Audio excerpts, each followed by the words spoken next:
Daniele Scarpa, siamo qui a un convegno organizzato da Ananke, parliamo chiaramente a 360 gradi sulle tematiche giovanili e sono stato invitato con piacere a parlare del progetto Desire. Cos'è il progetto Desire? È una imbarcazione dove imbarca giovani con target tra i 14 e i 16 anni per fare delle esperienze non solo di marineria ma di vita, di convivenza, socializzazione, inclusione, perché includiamo anche ragazzi con disabilità, e soprattutto prendere consapevolezza di quella che può essere una responsabilità o la cosiddetta linea d'ombra della crescita.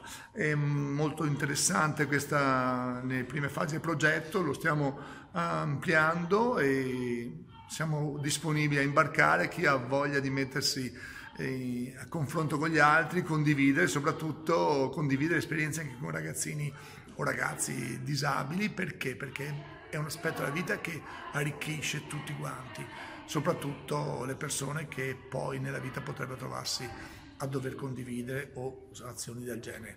Facciamo perché un progetto imbarcazione? Perché l'imbarcazione è la nostra vita, dove dobbiamo avere spazi ristretti, regole di vita, ma soprattutto responsabilità, soprattutto far capire che la rotta viene determinata sì da un comandante, ma deve avere un equipaggio valido, a saper affrontare le tempeste, nel caso avvengano, anche improvvise, e soprattutto dove andare, quindi la direzione dei fari. Ecco che oggi si è parlato di questa valenza genitoriale, due fari, verde e rosso, non basta bisogna saper indicare ai giovani dove entrare, soprattutto che non si spengano queste due luci di via, la via per dare futuro migliore a questi ragazzi.